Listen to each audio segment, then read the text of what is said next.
Welcome to the Israel Daily News Podcast. I'm your host, Shanna Fold, and I'm here to get you caught up quickly. I've got some top news stories for you today from Israel, and guess what?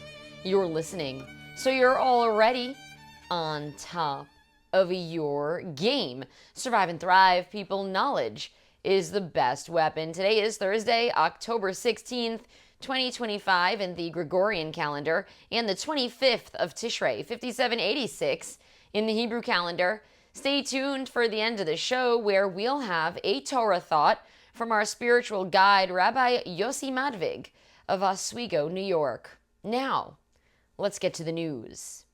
Monday was one of the biggest news days in recent history, not just for Israel, not just for the Middle East, but for the entire globe.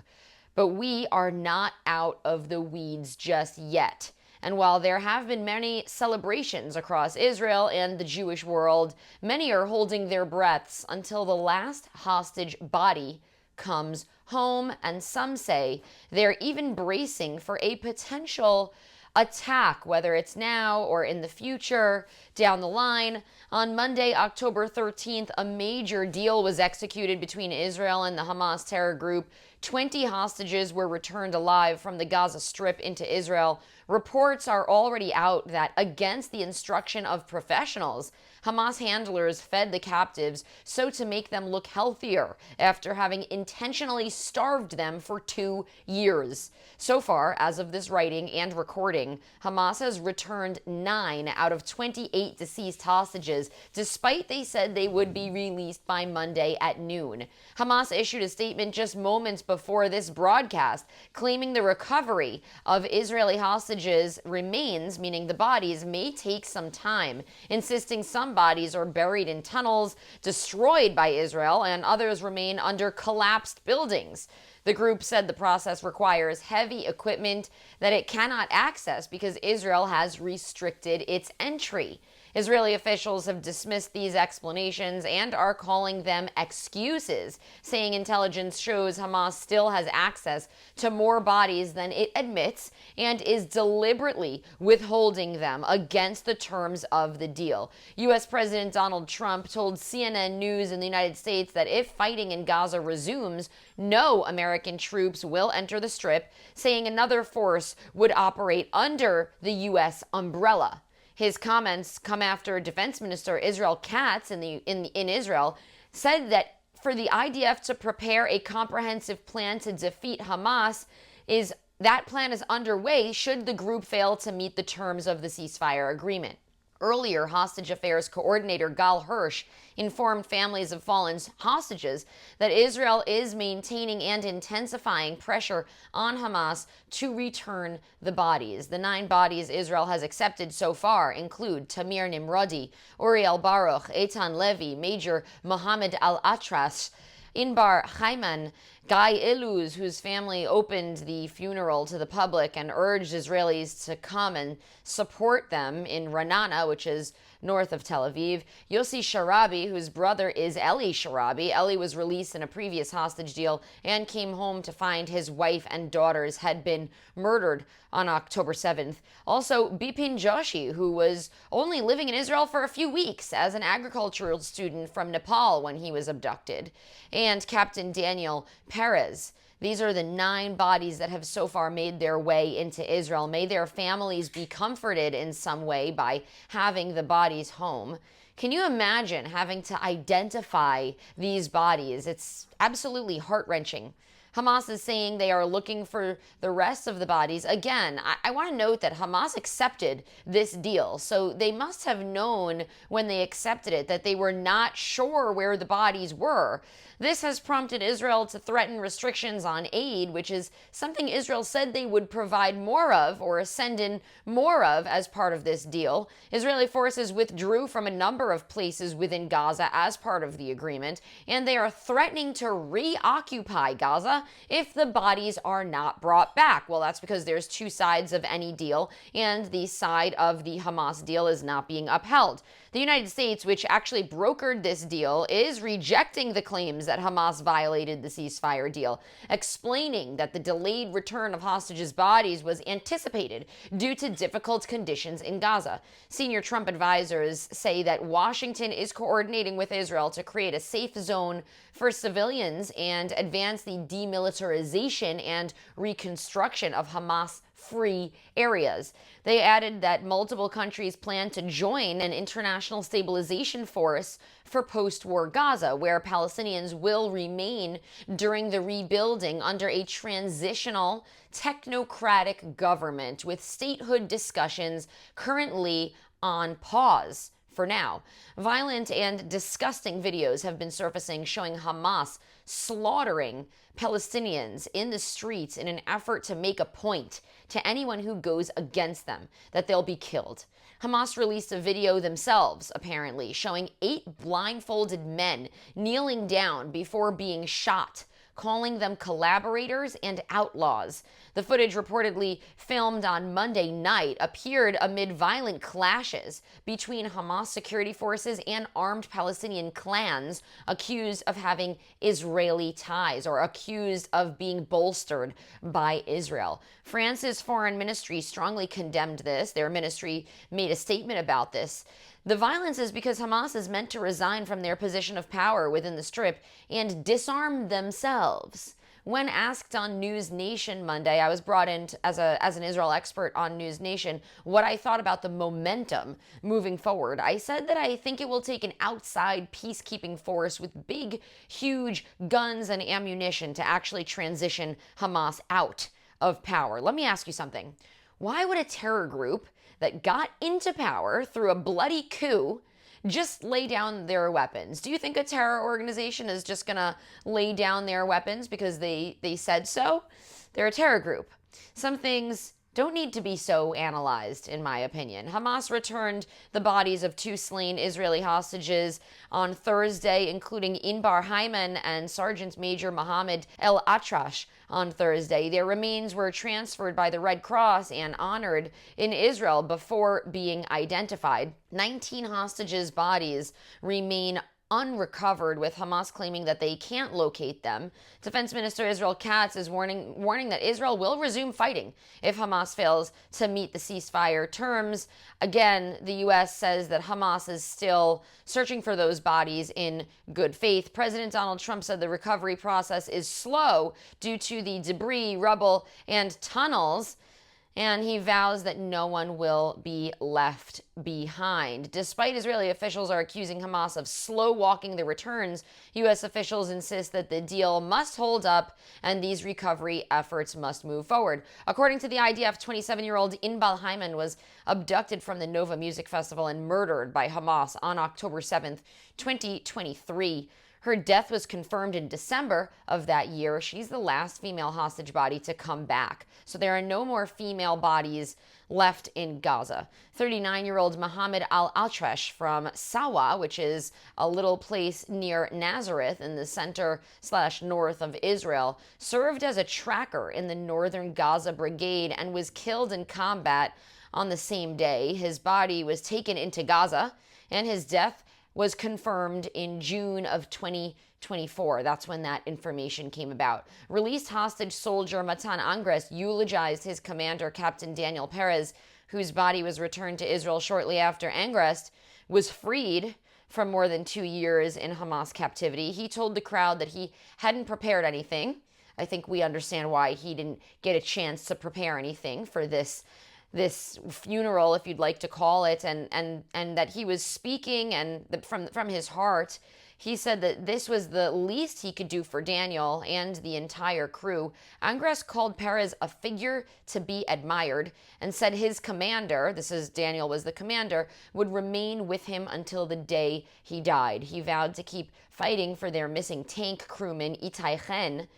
We interviewed his father early on in this war. He said that he was ready to enter Gaza immediately to bring that young man home. Can you imagine being being kept underground in Gaza for 2 years and being willing to go back in to get the dead body of your team member, of your fellow soldier. As you may know, this peace deal included releasing nearly 2,000 Palestinians who have been held in Israeli jails. Some 250 of them were serving life sentences for terror. They've been released. Some others were picked up and held without trial. Now, this is often referred to as administrative detention in English, but Israel has a law about it that makes it legal by their book to pick people up and keep them in jail. If the IDF believes someone is acting suspiciously or doing something that could be a threat to human lives, they can arrest them and hold them in jail, essentially. This is totally not permitted in the United States and most Western countries. Usually you'd need a certain amount of evidence to take a person into the police station and, moreover, to keep them there. The Times of Israel News in Israel has a story out today about a Gazan photojournalist named Shadi Abu Sido, who was released in this deal. He claims Israeli prison guards falsely told him that his wife and 2 children had been killed while he was detained.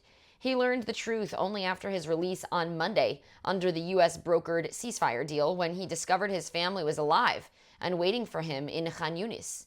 Abu Sido embraced his wife, Hannah, and their children in tears, describing the moment as life amidst death. Shadi Abu Sido was detained at the Shifa hospital in March of 2024. If you can remember back to that, there was the whole violence at the Shifa hospital. It was attacked, and there were questions and evidence that came out about Hamas using the hospital as a place for them to convene and do their work, all under the guise of it being a humanitarian site. Let's talk a little bit about the released living hostages and what we know. A little about what they've shared in the last 4 days since being home. And by the way, I noted this story from the Times of Israel about this Palestinian detainee, this Gazan detainee, because this is also something that Hamas terrorists told hostages, that their families were dead, and intentionally told these hostages that people they loved were dead so that they would lose hope to stay alive. So I just wanted to note that, because while it's not pleasant to hear, there have been a lot of dirty psychological terror tactics done on both sides of the aisle, and I've read a lot of articles about what it's like in Israeli prison. Of course, it's not the same as being kept underground without food, being starved, not seeing the light for years on end. But there are some really difficult conditions that people have been living in this region. Let's get over to Elkanah Bobot and others who talked about their situation, being chained underground and deprived of light, with guards occasionally using hostages when necessary. This was interesting. I read this today, that guards would bring in a hostage to their table if they needed one more player for a game of cards. For example, we're talking about the Israeli hostages being brought in, ad hoc, as needed, to fulfill certain needs of the Hamas terror group. Brothers Gali and Ziv Berman were held separately in Gaza, unaware that they were near each other, while soldier Matan Angres, who we recently talked about, described his severe torture and how there were Israeli bombardments overhead, and that he was trying to be safe when Israel was attacking. He talked about the constant lies that Israel had abandoned him and had taken over all of Israel. So Hamas was telling him that there was no country for him to go back to, that Hamas had taken over the entire nation, that Israel had given up on finding him. Captors frequently manipulated prisoners by holding guns to their heads and forcing them to make propaganda videos to their utmost satisfaction, meaning if the video wasn't good enough, they were at risk. Omri Miran and Matan Zangaker were moved between dozens of locations. I read 23 locations, surviving by cooking for their guards, keeping track of the days, and holding on to hope that rescue would come and get them. After his release on Monday, former hostage Yosef Chaim Ohana said at one point in his captivity he spent several days being trapped in a narrow underground pit with 6 other people, barely able to breathe in a pit. His father, Rabbi Avi Ohana, told Israeli radio that the captors forced the men to stand, pressed against the walls without space to sit or lie down. This was in the pit. He said his son survived only through faith and thoughts about his family. At one point, the story goes that Hamas guards handed the hostages a radio that was tuned into a station that was sharing thoughts about the Quran or just verses of the Quran, which is the Islamic religious book, their main text for their faith. But Yosef managed to tune the radio into Israel's army radio, and he actually heard his father's voice in an interview and realized that his family was alive, and this was the moment that gave him strength to keep on going. Avinatan Or arrived in a van at Bellinson Hospital after his release from captivity. He was taken from the Nova Music Festival on October 7th, along with his girlfriend, Noah Argamani. Argamani was released in a previous hostage deal and has been advocating for him and all the rest of the hostages ever since. During his time in captivity, he was held alone and without other hostages. He was chained after an escape attempt. He was caged. He was starved. And it's estimated that he's lost around 30 to 40% of his body weight. Avinatan Or was kept in an underground Hamas tunnel for 2 years in isolation. No one had heard or seen anything from him. He was alone for this entire time, and the first time that we heard about him was this deal where he was set to be released. That's when we started hearing his name. Guy Gilboa Dalal was taken from the Nova Festival on October 7th, 2023, along with his best friend, Eviatar David. During his time in captivity, propaganda videos of him were published, one alongside Eviatar going to a Hamas release ceremony, and one recently before his release in a car during sunset. He's estimated to have lost around 30 to 40% of his body weight. Propaganda videos of Eviatar were released while he was in captivity. Honestly, they came out just weeks ago, and it shocked the entire world when we watched a video of him shirtless and severely emaciated while being forced to take part in a stunt where he was asked to dig his own grave. It was also shared that he was chained, bagged over his head, and was seen with blood dripping out of his wounds. Alon Ohel is today 24 years old. He was taken on October 7th, 2023. He is a pianist. He stated that Monday, the day he reunited with his parents, was the best day of his life. During his time in captivity, a propaganda video of him was published in which he appeared blind, pale, and starved.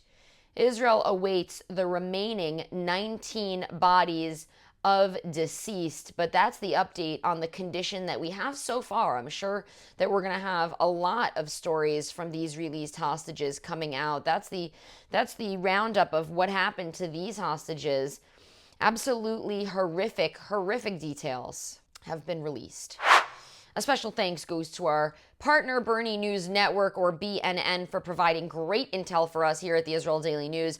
For fast and precise updates, join BNN on WhatsApp and Telegram at their website, bernie.news. And a special thank you to our news writer, Perry Schwartz, who's been following updates and writing her heart out. And of course, I want to thank all of you for your interest in Israeli affairs, Israeli politics, our world politics. I also want to thank you for personally financing and funding the Israel Daily News with monthly contributions. You can support us by going over to our website, israeldailynews.org, and clicking on donate. The Patreon link is over there, and you can send us a monthly donation using that link. There's also an option for a one-time contribution or sponsorship. Our organization is operational thanks to listeners and supporters like you. Thank you to Marianne Vollinger for her monthly support. I'm actually wearing some jewelry that she sent me to replace the jewelry that was stolen out of my jewelry box on June 16th when an Iranian ballistic missile blew up my apartment in Tel Aviv. I was actually looted and robbed multiple times. The first day that I was robbed of all my jewelry. So thank you to the listeners of the Israel Daily News that have been trying to populate my jewelry box with some meaningful pieces to wear on camera. I appreciate that. In response, for any contributions, I'll send over a handwritten thank you note to show my appreciation. Follow us on social media at israeldaily.news. We're on X, YouTube, TikTok, and on Instagram. Our page is about to hit 40,000 followers, and you can follow my personal page at Shanna Fold. My name has 2 N's in it, and I'm very sensitive about that. Now, let's listen to a Torah thought by Rabbi Yossi Madvig of Oswego, New York. Wow, wow, wow. I was a little skeptical that the peace deal was going to make it over the finish line, and the feeling in the U.S. is exuberance and jubilation. I can only imagine what it must be like in Israel. In fact, one of my neighbors, who is no fan of Trump by any stretch of the imagination, even said, wow, I can't believe he got it done. Good for him. And it is just so amazing. And this week's Torah portion is the first Torah portion of the entire Torah, Bereshit. In the beginning, it begins, Bereshit bar Elokim et Shemayim v'et haaretz, that in the beginning God created the heavens and the earth. And it really does feel like a new beginning. It's a new creation. It is a new day in Israel. It is a new day, hopefully, in Gaza. I know there's still some trouble brewing over there between warring factions, but God willing, this will be a landmark moment that will just turn a new page in the Middle East, in Israel, in Gaza, and that hopefully they can come together and make a lasting peace that will last for generations. It says there's a Hasidic saying that the way that one behaves on Shabbat Bereshit, on the first Shabbat, this Shabbat, affects the entire year. And as we go into this Shabbat with joy and peace and love, an outpouring of just positive emotion and love and simcha, true joy and rejoicing, that should affect the entire year and many years to come with true simcha, true joy and love and peace. Shabbat Shalom. Well, isn't that just what we needed to send us off into our weekend? And of course, we're starting the Torah over again. We're at Bereshit. We're at the opening, the story of creation. Let this be a moment for recreation of all of our lives and the nation of Israel and all those who support the nation of Israel. All right. Well, that is it for today's show. Today is Thursday, October 16th. 2025. Tel Aviv has a low of 21 degrees Celsius and a high of 26. That's 69 degrees Fahrenheit for the low, going up to 79 degrees for the high. We are everywhere. Don't forget to sign up to our Israel Weekly News Wrap. The Israel Weekly News Wrap is a newsletter with the top 5 stories coming out of Israel from throughout the week. And of course, with a personal note from me at the top, you can sign up for that at israeldailynews.org. I'm going to send you off today with a song called Hayati by Ariella Zaitlin. She's a talented American-Israeli violinist. Enjoy her song. Have a great and productive day and an excellent weekend. Keep your heads up, everyone, and keep on moving. Shabbat Shalom.